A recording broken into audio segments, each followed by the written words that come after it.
Hello,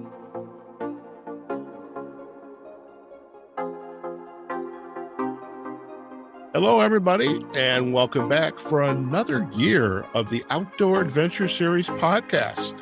This is your host, Howard Fox. The Outdoor Adventure Series celebrates individuals and families, businesses, and organizations that seek out and promote the exploration and enjoyment of the great outdoors. Our guest today is Tom Luba. Tom is a fishing enthusiast, a Jig Craftsman, and freelance outdoor writer, and his writing focuses on open water fishing. Tom, it is a pleasure to have you on the first Outdoor Adventure Series podcast of 2022. So welcome. Thank you. So, for our listeners, I met Tom, oh my God, it was way back early summer of last year, 2021. I had attended the Wisconsin Outdoor Communicators Association, and then I had the pleasure of sitting next to Tom at the tables during the presentations and discussions, and just got to learn more about him and his passion, not only about writing and fishing, but about jig craftsmanship. And so I'm excited to kind of kick off the new year with you. So how by the way, and how have your holidays been so far? So far, so good. A lot of busy work. We've been in Chicago. We've been back. We've been up in Michigan to pick up a great granddaughter, brought her back. So I don't know where the last 4 or 5 days went, but I spent a bunch of it in the car. In between, we had good holiday meetings with various parts of the family that Fantastic. are away from where I live. Very good. Now, up in Wisconsin, I can only imagine the snow. And do you have I would imagine your shovel is out, whether it's an individual shovel or maybe you have a little tractor with the shovel, but I can imagine the snow up there. I've had the snow shovel out. There's no doubt about that. I had it out before I talked to you this morning from the 4 inches we got overnight, and was out yesterday morning, but the 4 inches we got overnight on Sunday. Oh, wow. Well, we won't get anything more for a while. Okay. Well, I tell you, here in Nevada, we had overcast skies the past couple of days, but today is blue skies. All we get is a dusting in southern Nevada on the mountains of snow. But if you go farther north to the Reno, Lake Tahoe area of the state, they're getting pummeled, and it's just unbelievable.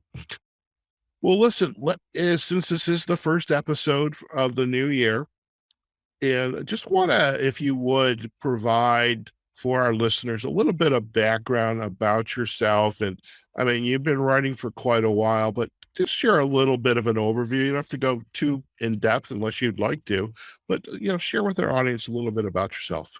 I think the easiest way to say is right now I'm retired or semi-retired.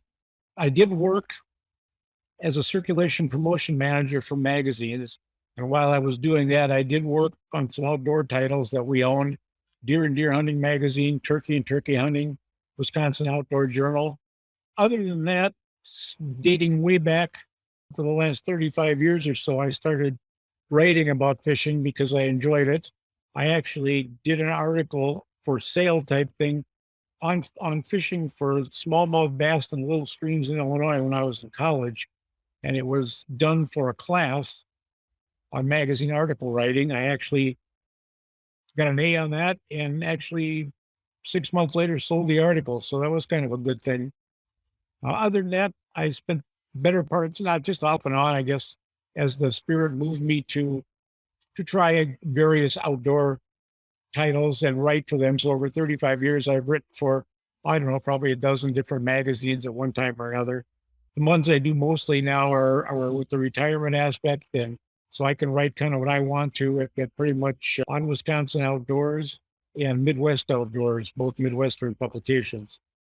Wow. And, I really have to share of how wonderful it is to hear that you literally spent your career doing what you love. I mean, you had the love of the great outdoors, the writing, you're in the publishing field with the magazines, and it just, I think that is a pleasure and a fortune I think a lot of us miss today is that we get what I use my air quotes a job, and we lose sight of doing the things we love, making the time for the things we love. And if you can put those two together, that is definitely a career, and sounds like you've done it. Yeah, the funny thing about it is that I went basically when I graduated from college at Southern Illinois University in Carbondale, Illinois. I had a bachelor degree in journalism, and I was planning on being an editor at one time. And throughout my entire career of working, I don't think I ever was an editor. I think I was just about everything but. A lot of it was promotional type management. But being an actual editor in charge of a magazine on a regular basis, I never have been. Very interesting. Now, we've had the opportunity to interview a lot of folks who are very accomplished, like yourself, outdoor writers, very much outdoor enthusiasts, a lot of different aspects of the outdoors. But one thing I've noticed is that journalism, publishing definitely is a common thread through the folks that are really heavily involved in the outdoor adventure space. Now, with your love of this fishing and open water fishing, had you always been an outdoor enthusiast? Is this something, your parents got you involved with, siblings? How did you end up just really appreciating this being in the outdoors? Basically, when we were growing up in Illinois, there was not a lot of area to fish. We had a couple of streams that had smallmouth bass that we walked, wade. But my aunt and uncle took us on vacation from Illinois up to northwestern Wisconsin, the Hayward area for vacation, 2-week fishing vacation every summer. And that's where the love of fishing really blossomed, I would guess. And when one of the times when we were coming back, I told my aunt and uncle, I'm going to move to Wisconsin when I get old enough so I can fish all the time. Well, I Wow. did that, went to college, got a degree, ended up in Wisconsin, found out I couldn't fish all the time because I had to work. But I still got a lot of time in fishing. I still do. Fantastic. Well, it's unfortunate when that job gets involved or in the way of our passion and love of fishing. And by the Yeah. way, I need to share a confession with you, Tom, and for our listeners, I may have shared this in other episodes, but I have never been fishing. Okay, I've never been fishing, and I would like to. I think it would be so cool. I had the opportunity to, after the conference this past year, the WOCA conference, to have Patrick Durkin on the show. We talked about, he's very big in the hunting aspect Yeah. of game hunting, but also had Dan Small. And I was thinking to myself after interviewing Dan, I know Dan, I know Tom, I am definitely going to the next year's meeting of at the WOCA conference, and I'm going to plan a day. I'm going to get these guys to take me fishing. So I just We got a want you lot to of know you're guys on the that hook for that. that's no Figuratively problem. speaking, by the way. A lot of guys that are in that group are quite accomplished in the outdoor area. So you'll learn a lot when you talk to the various people. That's the best part about this podcast series, the Outdoor Adventure Series, is when I moved from Chicago to Las Vegas, I wanted to get outdoors, and here we've got the desert. And by the way, there is some fishing in different streams, and there's Lake Mead, and there's some natural lakes not too far from the desert in Las Vegas. But just getting to know the people in the space and the outdoors world has been very enlightening, and that was really the impetus for spinning off this outdoor adventure series, because I find it, number one, it's fascinating, and there's so many different aspects of outdoor adventure, and for you it's been this love of fishing. And so let's talk a little bit about that. You're one of the things I learned about you, and for our listeners, is during this conference, it was a very short conference, just a couple of days, but I had the opportunity, and when I chatted with Tom, to learn about the fact that he made his own jigs or fishing lures. You're going to explain that one for me. But Jig is a fishing lure. jig is a fishing lure. Okay. Yeah. So for our listeners, okay, and for me, because by the way, this is going to be the educational aspect of our pre-fishing adventure. What is a fishing lure and a jig? What is it? Well, basically, when myself and probably most people start fishing, usually you fish with a sinker and a hook on a line. And usually the sinker is above the hook, say a foot or so. And that usually is one way to get your bait to the bottom. Well, somewhere along the line, and I don't have any idea where, somebody decided that they would make that sinker and that hook meet. And they created what is called the lead head jig now. The sinker is the lead head, and the hook is what's on the jig. So it's kind of unique that somebody would have done that, but it's been a godsend to probably fishermen everywhere ever since. And so this is the way you start. You literally are taking the bait, whatever that bait is, putting it on the end of the hook. You've got the sinker, and it's on the fishing pole. You throw the line in the water, and you hope to God some fish is going to be enticed by it and want to consume it, and you've caught yourself dinner. Yeah, you basically on the plain hook, you use some kind of a live bait like a night crawler or a worm or something like that to coax the fish to bite. On the jig, you can do the same thing, but you can also put other things on it, various types of artificial lures like plastic grubs. You can dress the jig by putting feathers and various things on it to give it some attraction to the fish. So you can do a number of different things to get it to help you catch fish. So I wonder if you could take us through this process, because you are making your own jigs now. Right. And for our listeners, we're going to have in our show notes still on Success Insight and on the Outdoor Adventure Series website, we're going to have the pictures of some of what Tom is discussing with us today, and we'll also make available to you instructions, and we'll get to that a little bit later. But Tom, can you perhaps walk us through this process of crafting these jigs? And I guess even before you start that, when did you decide, I want to make my own? And why did you decide that, in fact? One of the main reason that I ended up making my own was because one of the negative things about fishing a jig is that it sinks the bottom usually. And bottom is where fish live a lot of the time. It's also where all the snags are, like rocks and trees and weeds and whatever else. And after fishing for a while with jigs, you lose a bunch of snags. And then you have to basically go back and rebuy some or do whatever. And at that point in time, I thought, why don't I just make my own? Then I can do what I want when I want, and I won't run out. So I started it that way. That's how I started making them. I, I guess a question I have to ask from a money standpoint. I mean, you've been, working 30 some years, add your natural age to it. So you've been fishing for a long time. I can Yeah. imagine you could be spending a lot of money on jigs over the years. And Yeah, you would.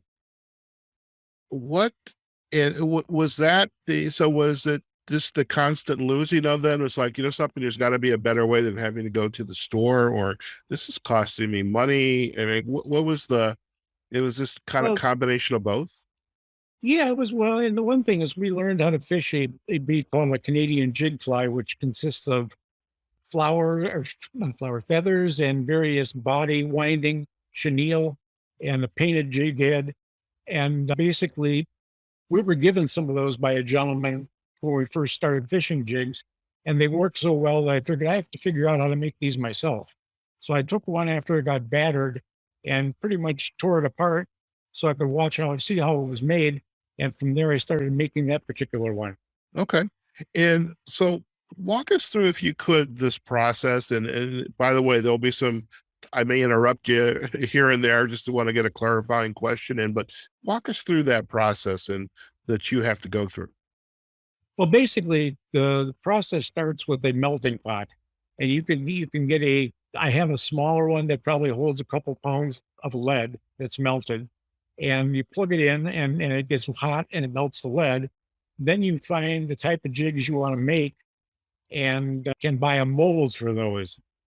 And from that point, you go to buying the hooks that will fit in that mold. And when you get to that point, you basically just fill in the cavities with molten lead.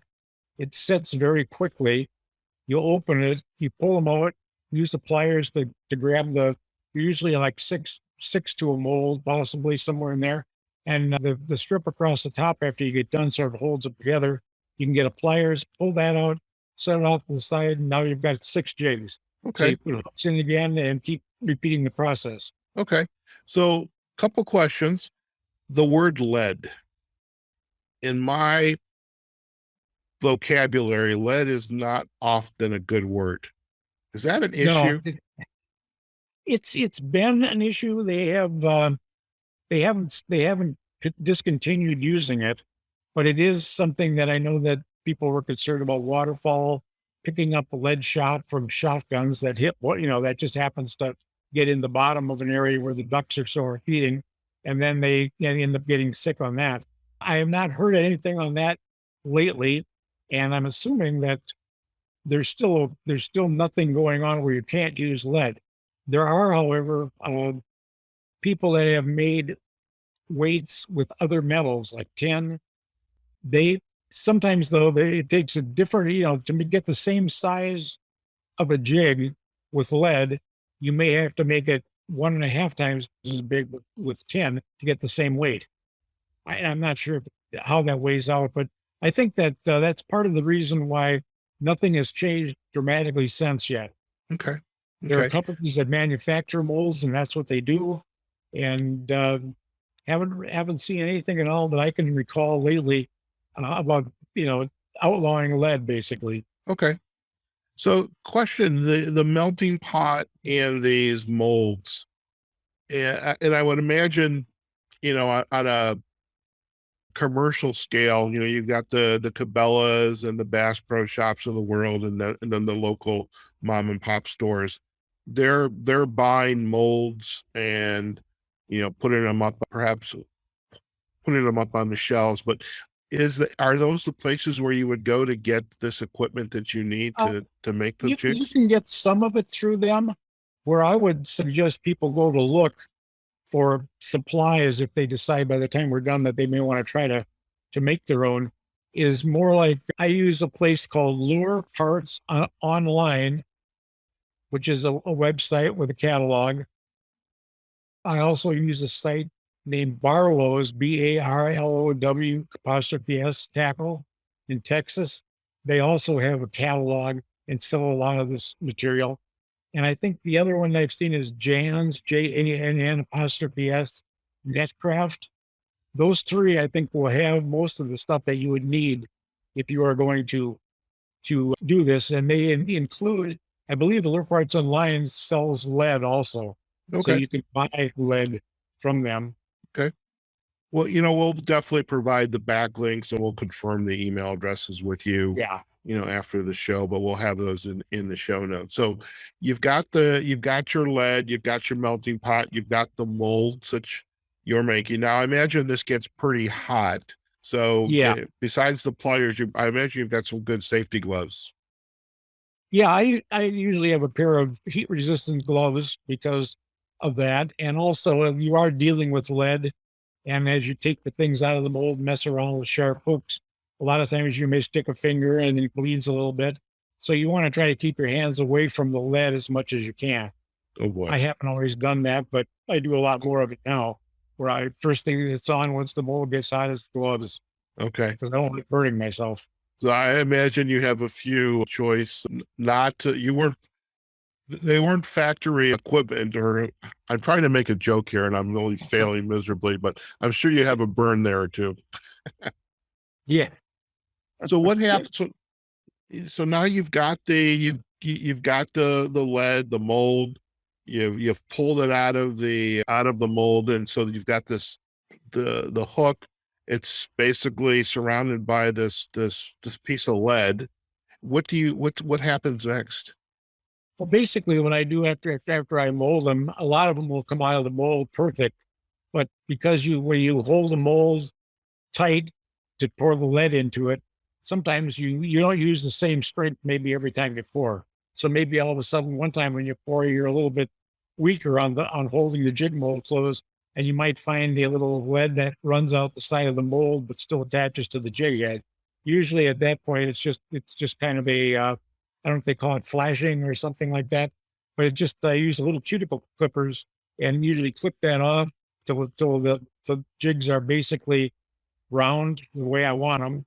And then you can do whatever you want with them. You can take that jig as is, take it, put it on a fishing pole, take a piece of a night crawler, throw it out in the water, drag it across the bottom, and you probably will catch fish. You can also paint those a variety of different colors. And as you look at what you want to do, you can see, okay, I want to make these kind of jigs. You can look up and find out that you can make them with feathers. You can make them with the silicone skirts nowadays. You can make them with living rubber, which is also something that is, these things come in strands kind of. And once you're done with them and you can tie the jig in essence to the color you want it to be. Uh, then you can snip the edges and it comes out in individual strands. So they move through the water. And then you can do the same thing. You can use something that is artificial, like a plastic on the back of that even, or you can add live bait to it. Sometimes you can just use it as is. And depending on that, you may be able to catch fish one or two or three different ways. And there are also a number of different materials that you can use in making your jigs. You know, the silicone, the living rubber, bucktail or deer hair, turkey feathers, which are marabou. They make a real enticing. They're so light and flexible in the water that fish, they almost move on their own. And a lot of times that draws fish. So depending on what you're fishing for and what type of jigs are best for that species, you can make them however you want. That brings up a question that you set this up perfectly is how you dress up this jig is really dependent on the type of fish and Right, perhaps the size of the fish right. that you're looking for. And also the depth of the water, because you can make a jig that is technically 1/64th of an ounce, which you don't even hardly feel. And you can also make one that's a half ounce to an ounce, which sinks to bottom pretty quick. But if you're fishing 35 feet of water, you might want the deep one. And if you're fishing above tree brushes for panfish, for instance, like crappies, you may want the little tiny one because it'll sink slower right down to about where the crappies are sitting. So it all depends what you're fishing for. And it's also a case too of people finding out that there's certain areas of the country that certain baits work better, and same with jigs. So you may use one type of jig in one area and a different type in another area. So there's a lot of variety in it. And there's a lot of looking at what you're trying to catch and how you're going to go about catching them.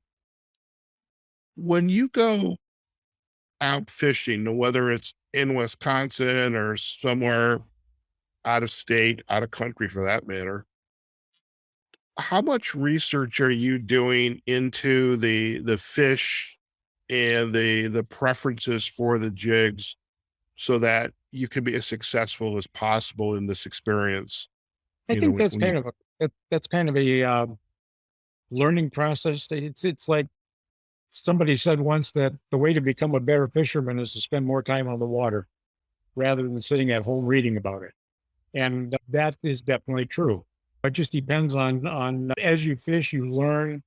For instance, we grew up with live bait, which meant we fished for panfish, bluegills, and crappies, for instance, in shallow water in spring because they were in the spawn. But then later in the year, they'd be somewhere different in deeper water. And the same thing with bass. For instance, largemouth bass will always come shallow in the spring to spawn. You can catch them there, but after the spray, you may end up finding out that they're not there anymore. So you've got to go up 15 feet of water to the first drop off where it gets deeper, and you might find them spending the summer out around there, especially if there's weed growth or something around those areas. when you go out, is this a solitary experience for you? Do you go out with friends, family? Is it a combination? What's your Oh, preference? it's a little bit of everything. I mean, when we were younger, we grew up going out in the boat with aunt and uncle and fishing for panfish, my brother and I. So there'd be four of us in one particular boat fishing. Uh, Usually when I go fishing for bass, we'd probably have one person in the boat for the most part. then basically one person fishes one bait, one first person fishes another, and you see which one might work the best. And then you can try different things. And the other thing is that I can go fishing alone. I know areas that I know I'll catch fish if I go probably. So it's just a matter of hooking the boat up and deciding to go over and fish at that particular lake or river or whatever. So it's a big deal. I mean, you can make it a family affair very easy. I think most times people trying to make it a family affair, if they don't know much about the fish and stuff like that, it turns out to be kind of a boring thing if the kids are along and they kind of walk away from it after a while. Right. So for me, it's been a lifelong experience that every time you go out, you learn, and the more you learn, the better you get at it. Sure. Sure. In your experience getting out on the open water, has there been a time or two when you just maybe had to take a deep breath and go, wow, that was fantastic? Anything like that come to mind? Oh yeah, you will find your level of satisfaction changes as you get more into it. But for instance, I went to a lake that had been the water level had been dropped down. Were trying to remove some cover and stuff on it, and it was a very good lake for largemouth bass. And I was kind of disappointed when they dropped it down to the small river channel that went through it to keep water flowing. And after about 4 years, when they got done with this process, they filled it back up. And I talked to the Department of Natural Resources and I said, what happened to the bass in this lake now that it was drawn down? And they said, well, a lot of the fish, because it was a flowage type thing, went through the dam and down the river, and those fish are gone. But there were enough of them that stayed along that they will gradually start reproducing and growing again. And after waiting about 3 or 4 years for that, I talked to the DNR. They said, yeah, the fish are getting bigger out there. So the first time I took my boat out that year, I just wasn't even going to do anything except get the motor started after a long winter. But I had a fish pole with me. So I took one of the baits to one of the jigs I made and put a plastic trailer in the back of it and threw it up to an area that was fairly close to where I was at because I had fished there before. And second cast I made, all of a sudden the line started chasing right back at me to the boat. And I thought, whoa. So I reeled as fast as I could, swung back on the rod to set the hook, and almost got pulled out of the boat. It turned out to be about a 4-pound largemouth bass, which was a big fish for the north. And I wasn't expecting anything that big after going through the drawdown. But now over the last 3 years, I've been finding a lot of fish like that out there. So the lake has come back very well. So that really has astounded me living through that. That's fantastic. And that's good. So good to hear. So in our conversation today, you were chatting about spending some fair amount of time in the car, and you mentioned the word great grandkids. So that means grandkids and kids. And how have they taken to this sport that you have really relished for your entire Not really that well. I Okay. But we have 3 granddaughters and a grandson up here, and the grandson does some fishing, and now he's got 2 little kids, but he's also been very, very much into hunting. Okay. And I find a lot of people in the state, which surprises me, since I moved up here to fish, I've met a whole lot of people in Wisconsin over 40 years that don't fish. And I always surprise me because of so many lakes and so many waters that I would think everybody would fish. But we did get the 2 of the great grandkids out a couple summers ago fishing just where anything would bite, which there's a variety of rough fish in Wisconsin waters that always seem to be biting. And they didn't know the difference, but they loved catching the fish. And I ended up getting a picture of them, and they used it on the Wisconsin cover for Midwest Outdoors in one of those issues. So I got to show the kids their 4-color picture in front of, on the cover of a magazine, and they were amazed. But I'm still trying to get them to go out a little bit more. All right. Well, hey, Tom, if you want to adopt a 61-year-old guy, I'm that person. So when I come back up to Wisconsin, I hope to go fishing with you. Yeah, that'd be good. All right. Listen, in addition to the photos we're going to share on our websites, I would love if you have a photo of yourself, perhaps even with the grandkids, of if you still have the rights to that photo, we can share on our show notes as well, Oh, sure. because I appreciate that. In this hobby, this passion of yours, if you were going to if you're going to share with somebody who wants to get involved in fishing, in making their own jigs, what suggestions would you have for them and how to get started? I would decide first of all if you're going to fish with them. There are that's they do sell the jigs. They're made and they're sold everywhere commercially at retail, and you can go out and buy some. And my basic feeling is if you're not sure what you want to do, best place to go is to go out and buy some jig heads, and then buy a few of the things like plastic trailers and stuff that would go on the back of the jig head, and then take them fishing. And if you catch fish, then it's an idea of, I think maybe I would like to, same reason that I went into it. I start losing my jigs. Maybe instead of losing all these things, I could invest, $100 or so and then have this thing that will allow me to make them for years and years. And that would be the best way, I think, to start. Um, I think the biggest problem people have in fishing in general is they don't know that they've got a bite, especially if they're using artificial baits. And by the time they figure it out, the fish has already dropped the bait because they can't eat it. So if you go out and fish with live bait first, so you get an idea of how the fish are biting, and then you gradually start using live bait with jigs, I think you'll have a pretty good idea that they'll bite that too because of the live bait. And then your jig would be the vehicle to get it down to the bottom in whatever depth you want it to get there. So I think that to me is the best way to look at it is to go out, try it, see if you're going to fish, and then gradually work your way into it. Very good. Well, I appreciate you sharing those insights as well. A question that I wanted to ask you a little earlier, and because you spent a lot of your time in Wisconsin fishing, has there been a special place out of Wisconsin where this was a wonderful experience and a place that you'd go back to in a heartbeat? But yeah, we went down a bunch of friends in our bass club that I belong to. We've gone down to Kentucky Lake, right down, it's across the border into Kentucky from Illinois, and fished down there and never had been there before. And we caught a bunch of fish and had fun doing it. I went on my own one time because I like fishing for smallmouth bass as well as largemouth. And smallmouth bass spend more time around. The easiest way to say is more around rocks and not so much weed growth and stuff like the largemouth do. But I always wanted to fish at Dale Hollow Lake in Tennessee, which is a reservoir. And it was because the person that caught the world record smallmouth bass, which is about 11 pounds, 15 ounces or so, caught that fish in Dale Hollow Lake. So 20 years ago, took a vacation and called up or hired a guide, which is a guy that takes you fishing and knows the waters and gives you an opportunity to hopefully catch some fish. And it's probably the only time I ever hired one.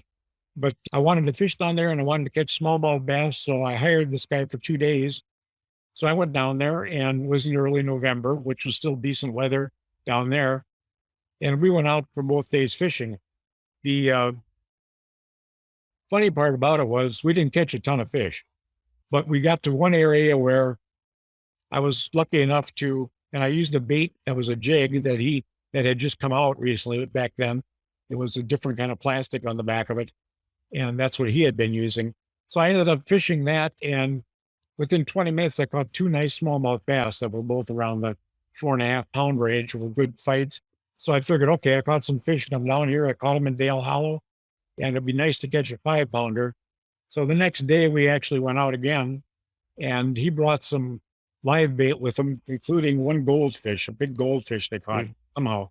That was in with the minnows. So we went and fished an area that was deep and we got the bait down there and he thought, well, the goldfish is the biggest thing I've got. So I'm going to put that on the hook, see if they bite it. So he dropped that down there and all of a sudden while he was trolling along, the line started going out. You could hear it, the mechanism on the reel going click, click, click, click, click like that, which means line was going out. So he stopped the boat and he said, okay, grab that reel in the slack and set the hook. So I did that, and then I had a nice fish on. It took a while to get him in because he was pretty deep, but it turned out to be about a 5 pound, a little bit over 5 pound smallmouth bass. So I was able to catch what I wanted to catch going down there, which was a 5 pound bass. And believe it or not, caught him on a goldfish. Wow, that is fantastic. And I don't talk think the about, goldfish liked it, but that was okay. all right. You know, it really it just listening to the conversation today, I'm thinking, I mean, it's a life well lived. I mean, you're you know, we have our work life. We've got to pay the bills, put a house over a roof over our heads. But this passion you have for fishing and just doing what you love, getting out there. I mean, that is what life is all about. And just love the stories that you have been sharing. I've got a question though. You mentioned the bass club that you're a member of. Is this a big club, little club? It's What's about involved actually, with it? I've been in it for 30 years, and I decided I'm retiring from that this year too because I'm not fishing. They fish tournaments, which is a competitive sport in the fishing. There Right. are massive tournaments for a lot of different species, but bass has always been the big one. So our club had always got together, and we would fish with each other 5 or 6 or 7 times a year in tournaments. Bring the fish in, weigh them, and whoever won. And just that was kind of the camaraderie of getting together with people and learning more about the sport because you may not fish with them all the time, and maybe teaching them something because they don't fish with you all the time. But it's a good way to force yourself to fish, joining some kind of a club. And especially we've never been well, we all need boats to fish in a bass club tournament. There are people that have been in the club, that don't have boats for whatever reason. And we didn't just, we didn't say no, you can't join because you don't have a boat. We try to work it out so that if somebody gets drawn together and neither of them has a boat, well, then we got to try to switch it off with some people that are together that both have boats. But we've given the opportunity for people to learn even without having the boats. And we did programs for kids, and we have people come in and talk to the club about different things every now and then. Go through things with the Department of Natural Resource wardens for clarification on different things. So it's a good thing to be. It's a good type of thing if you like to fish or you're just getting started in and want to learn more. Looking for a club in your area of some kind is a pretty good thing to do. I've never, I was been in it for 30 to 35 years. There's only a few of us left that have been in it that were in it that long, and one less now that I'm not. But I'll still fish with some of the guys that are there. I make myself available with a boat if somebody needs to go out. We've done things with a couple of the high schools. The high schools are now in the area getting involved in fishing clubs. One started out with an ice fishing club, which I don't ice fish because I hate the cold. But we took kids out from one of the local high schools a couple of years ago, right before COVID in summer, and I had 5 or 6 boats with 2 kids in each boat, plus me or whoever from the club was in. They owned the boat, and we took them around for the day on the lake and tried to get them places where they would, be able to catch some fish, and then we'd give them some instructions on the water, like what do you like to fish with? Well, I like this. Well, here's how you would be best to fish it, and tried to get them to use the bait the best way to use it so they could catch fish on it. So it turned out pretty well. We're going to do it again, I think, at some point. Once now that COVID ever gets done, but it was enjoyable to do that. Fantastic, Out the hand fantastic. from where I worked, the Wisconsin Outdoor Journal magazine that we published, the people that used to run that took handicapped people out. So they asked me to help out one year. So we did. Took a gentleman that had a stroke out and his wife, and I was lucky enough to drop the anchor on a big school of bluegills, I guess, because we sat there for 3.5 hours and caught fish as fast as we could throw in. And Wow. they enjoyed it, and we enjoyed it, and it was just a lot of fun doing it. And knowing that they felt good doing it, and knowing we did something to help them, made me feel very, very good. Wow. That is very interesting. I had done a podcast episode last month in December. We published with a young lady named Kelsey Roseth, and she is a outdoor enthusiast like you. Very much, she has a disability. She has a issue with her spine, and Yeah. her sport of choice is birding.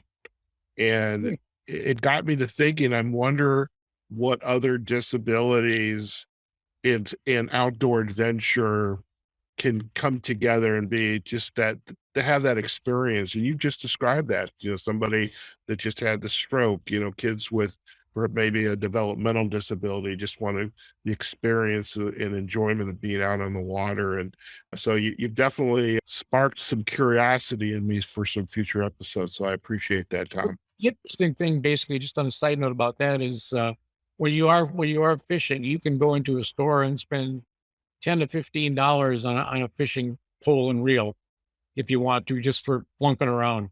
Or you can spend probably upwards of $1,000 for a setup if you're crazy, whichever.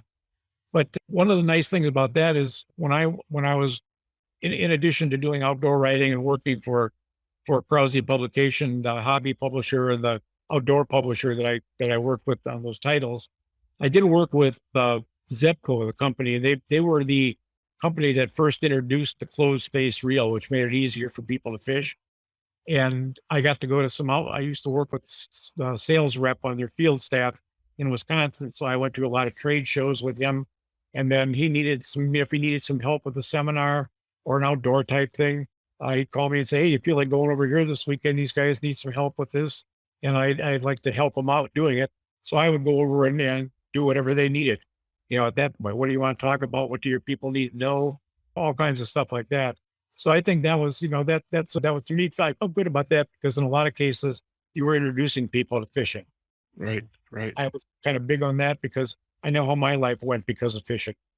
Definitely. And I just I look back, I'm thinking, I'm sure when I was very, very young, I'm sure I had a pole in my hand, but it's just, it's a memory. I can't picture it. So, but I know there's something there. It's way back in the vault. But when I hear my great nephew, just 4 years old, and still enjoys fishing, I'm thinking that's cool.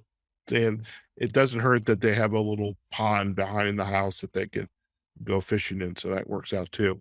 Hey, listen, Tom, before we head out today, just want to confirm we're going to send some folks to the Midwest Outdoors website because I know some of your articles are there. And we'll also provide the backlinks to On Wisconsin Outdoors. If, if you're open to putting together, some of those instructions, and we're happy to share those with our listeners, where would the best place for them to go to request that information? I think if they just send me an email, I could come up with some information for them.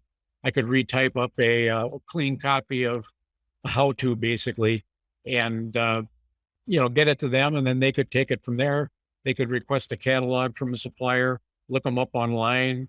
There are also a million sites out there that people have that are related to fishing, and if they find stuff through Midwest Outdoors and on Wisconsin Outdoors, that's good.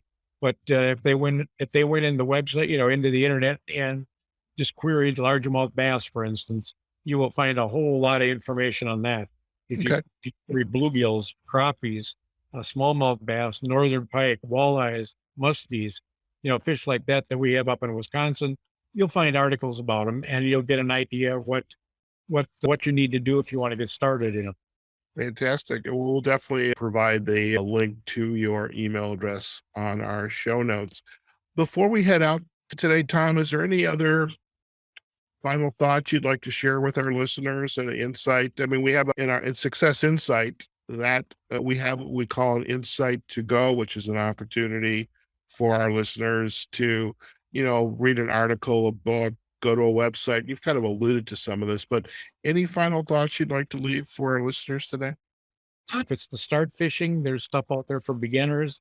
There's stuff out there for people that have been fishing 30, 40, 50 years, in terms of what's happening. Because every year it piles another layer of whatever is new in the industry, on top of what you learned last year and the year before and the year before. So eventually, if you start with that beginning layer, you can probably progress pretty much up through it until you get up to where you decide that you want to fish a lot. Then you're going to start learning enough to make it worthwhile. But the other stuff you can get a good start on, And there's nothing wrong with catching a 5-pound bass on a $15 or $20 tackle rod and reel simply because you were fishing in the right place at the right time. Sounds like a plan. So that's probably going to be me. Yeah. Listen, Tom, it's been a pleasure to have you on the Outdoor Adventure Series podcast, and we truly appreciate you taking the time. And it's our first episode for 2022. So thank you so much. And I definitely look forward to seeing you again and chatting, breaking bread, and hopefully getting out on a boat with you up in Wisconsin. I appreciate the opportunity to do about it. Like, thank you for that. It was a lot of fun doing. Fantastic. Well, listen, stay on the line. We're going to do a short close and you and I can have a final part to our conversation. Okay. Okay. All right, folks. What a pleasurable way to start the new year having Tom Luba. He is a fishing enthusiast, a Jig Craftsman, a freelance outdoor writer, really passionate about open water fishing, crappies, smallmouth bass, largemouth bass, and then some. And just really, I mean, as I had alluded to earlier, I mean, he's spent his entire, almost his entire life, as long as he can remember, going down with his aunt and uncle and brother fishing. And really that passion for fishing has just carried on to today, and just really went beyond just going into the local bait and tackle shop or sports store, and really became a craftsman in building his own jigs. And we're going to have up on our show notes some of the photos that accompany the part of the conversation we had with Tom today. He's also going to share a couple photos of just his outdoor adventures, especially with the great grandkids and grandkids. And really just what a way to, just to get interested in this wonderful sport. And just anytime we can get outdoors, the peace, the quiet, doing something you love, and just, again, that passion for 30 some years of just, or more, and then some, of just doing what you love. And there's no better way to live life than to look back and say, something, I've enjoyed what I've been doing. And, fishing, I mean, it's been a common thread throughout many of the conversations we've had on the Outdoor Adventure Series, is getting started in a sport early, and that sport has taken them to new experiences and adventures. So we hope you too enjoyed today's episode with Tom. Do check us out on our website, the Outdoor Adventure Series.com.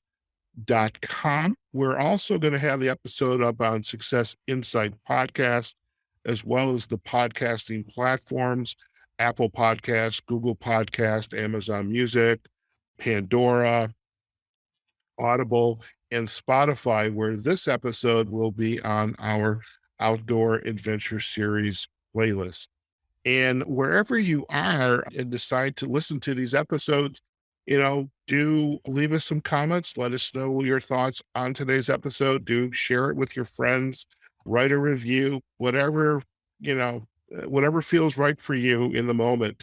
And also, if you are interested in the directions, we're either going to put his email address on our show notes, or we'll perhaps put it up on a Dropbox or Google Drive folder. We'll get you a link to it, but we'll definitely make those directions available to you.